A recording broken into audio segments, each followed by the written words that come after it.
Rings of Power. We talked about what's good with you. And now, well, it's time for your reckoning.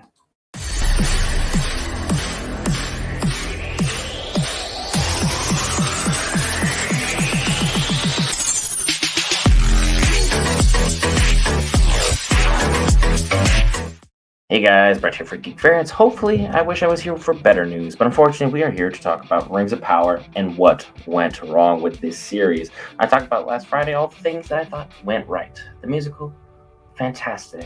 The visuals used overall for this series, fantastic. Some of the actors, outstanding job for the role in which they had.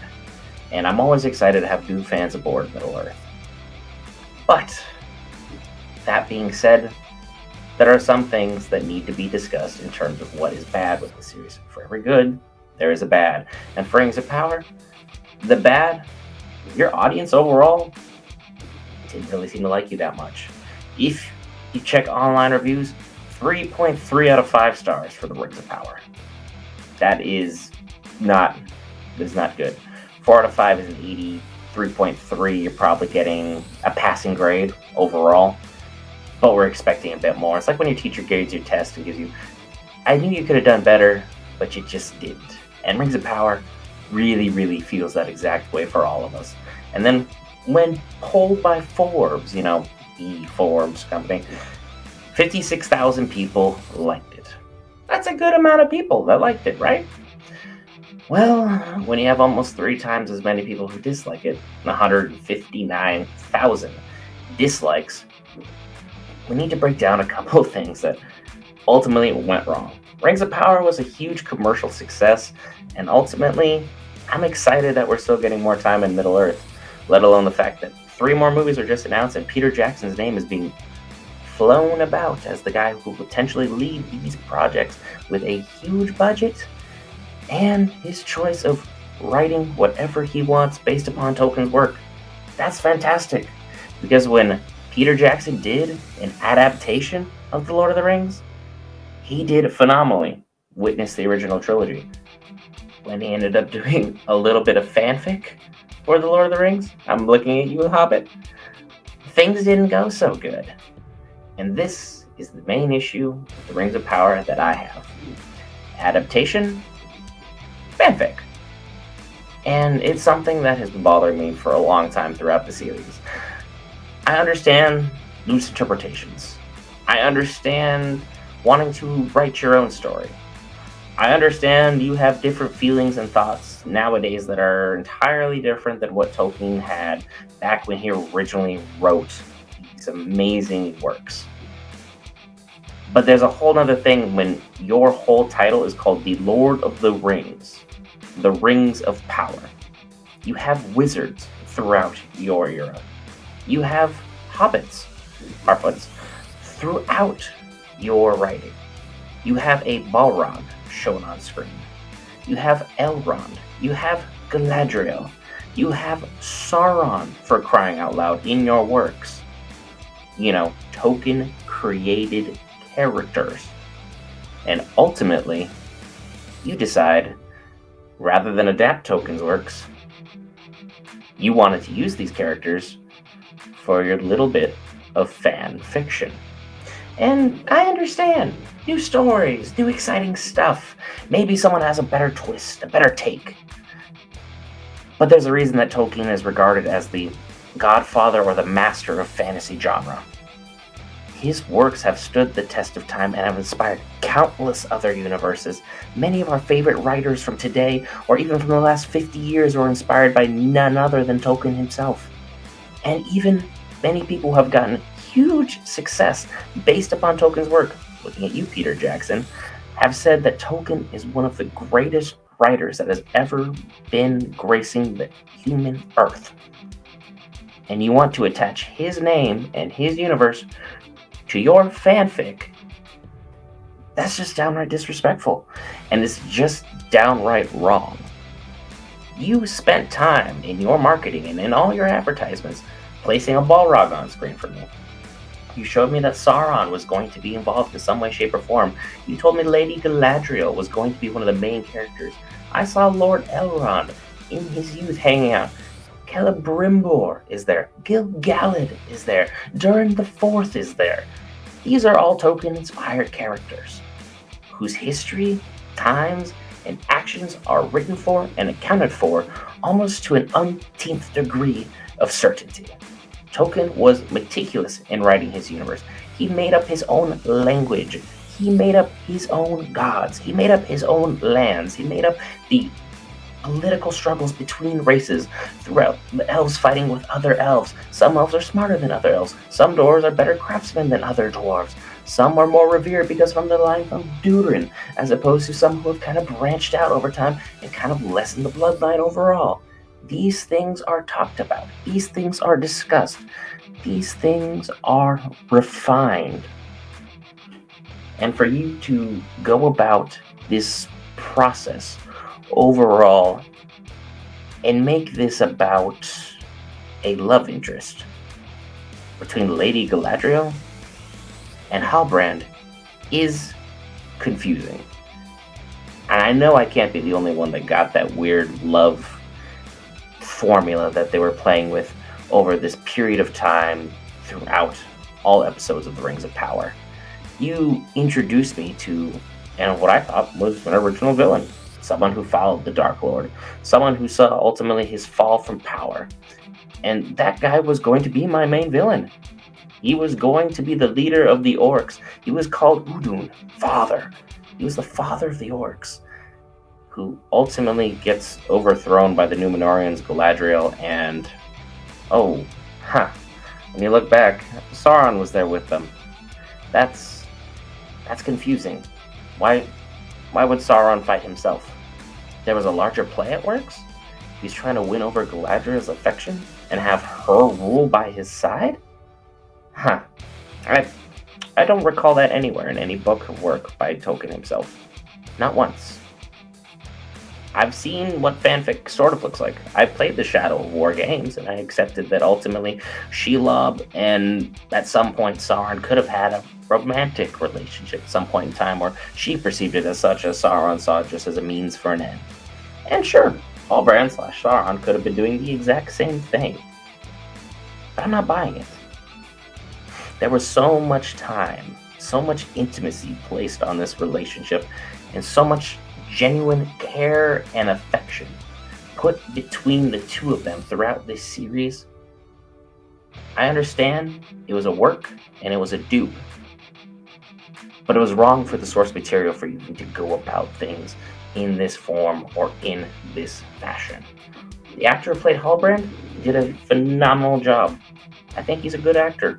I think he really played the part he needed to.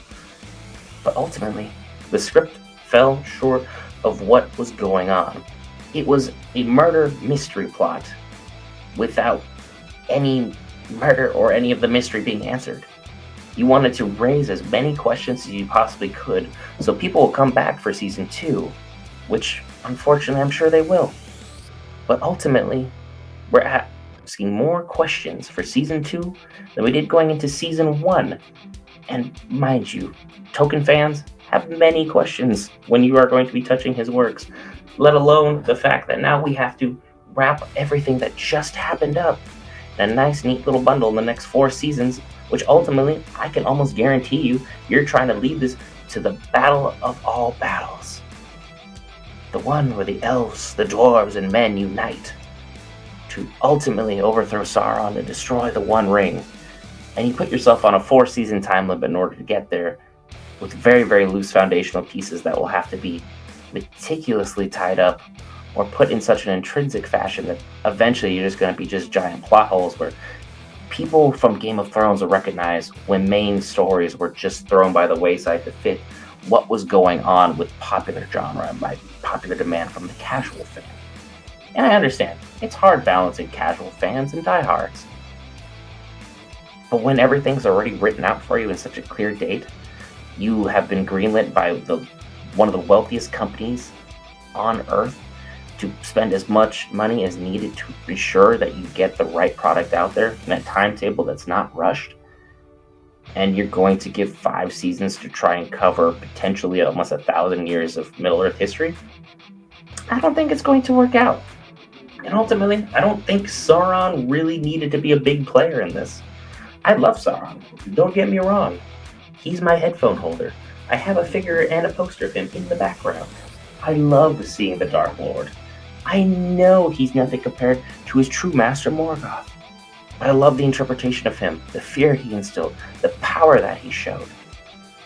And you have managed to show me an amazing shot of him leading the orcs to open up episode 1, to ultimately culminate with him trying to get into an intimate relationship with Lady Galadriel.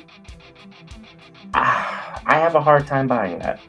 I really do. I could be wrong. Leave your thoughts in the comments below if you didn't get this angle at all and I'm just going off on a loose tangent.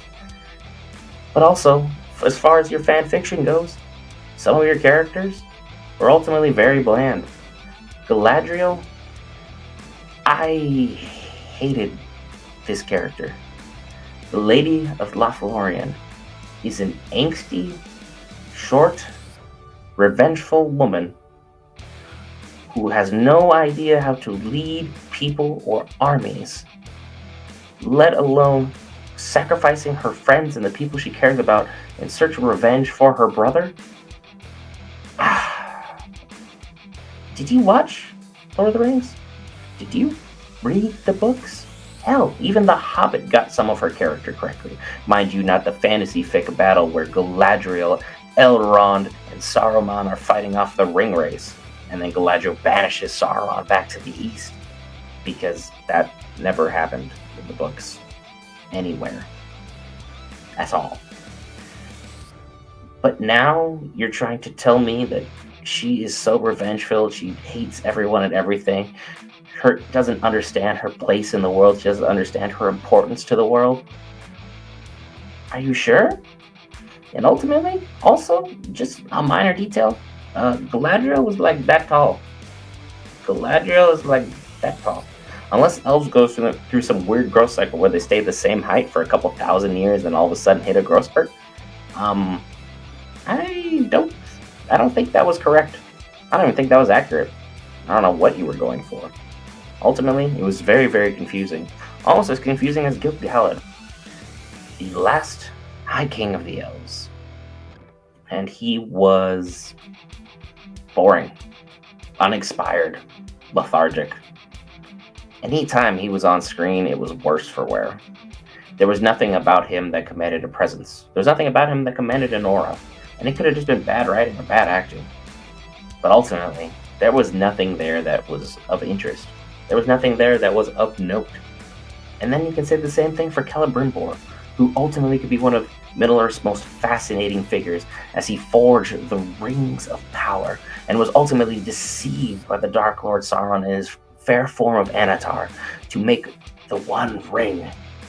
And now we have this? What even is this guy? He's just a craftsmaker searching for his next high, his next big project. He's chasing things that are very, very inconsequential ultimately to someone whose works have stood the test of time and is regarded by many as the greatest forge master, smith, whatever term you want to call it, in all of Middle-earth. And now he's not intrinsic. He's not detailed.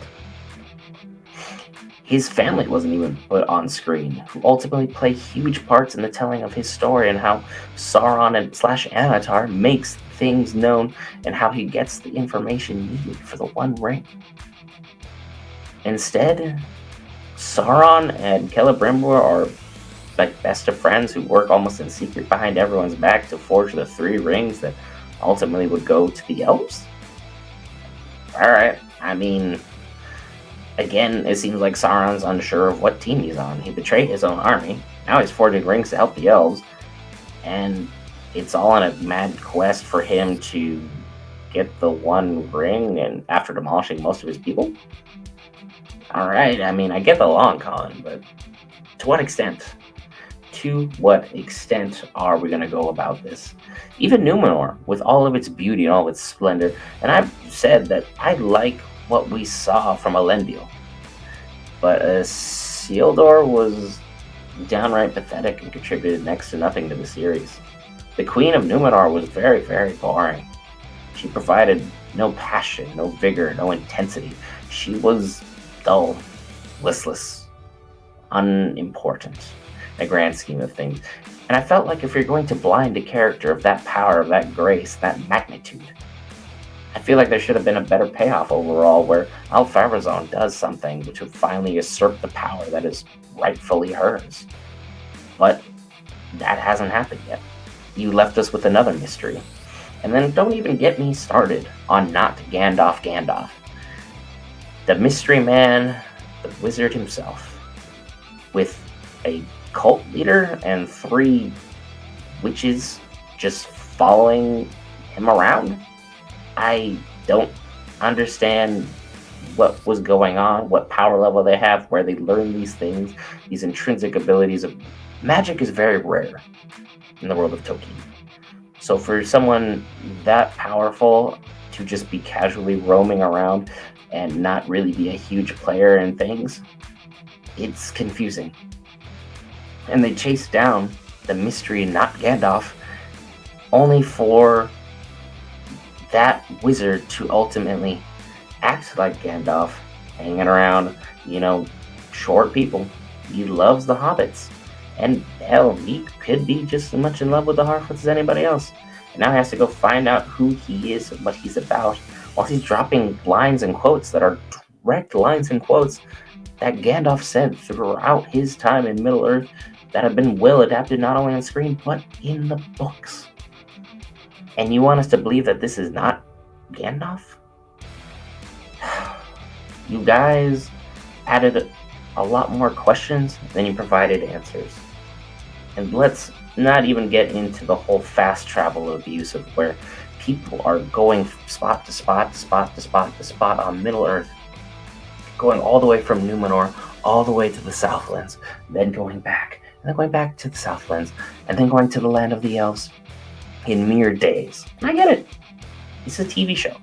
I don't need every intrinsic detail explained to me of how their travel went about, the time that it took, the journey that was of what was going on.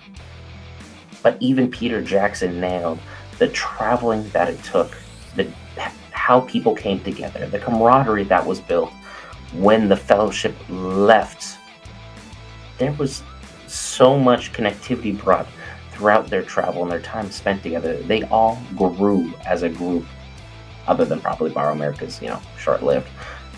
But even by the end of Boromir's life, him and Aragorn forged a brotherhood. They formed a relationship where ultimately he's like, I would have followed you to the ends of the earth. You were my brother, you were my king. Passionate, deep lines. Great writing. And then you get what we have with the Rings of Power. Well, don't get me wrong. There were a couple lines in there that were just absolutely A1. But there were so many times where there needed to be a meaningful payoff and a meaningful and powerful moment that just didn't pan out on a screen. Overall, I really have to say, I expected more for Rings of Power. And that's my fault. I should have known from the marketing, from Jump, this was a power-hungry move for money that Amazon ultimately pulled off because commercially, it was a success. But as a viewer, I'm left wanting more and thirsting over the fact that now I'm desperately calling for Peter Jackson to come back and helm the new movies that Warner Brothers puts out. I don't have anything else for you guys today. Be sure to subscribe if you watched all 19 minutes. Greatly appreciated if you did. If not, I will see you guys in the next video. Have a great rest of your day. Tolkien is the master of Middle-earth.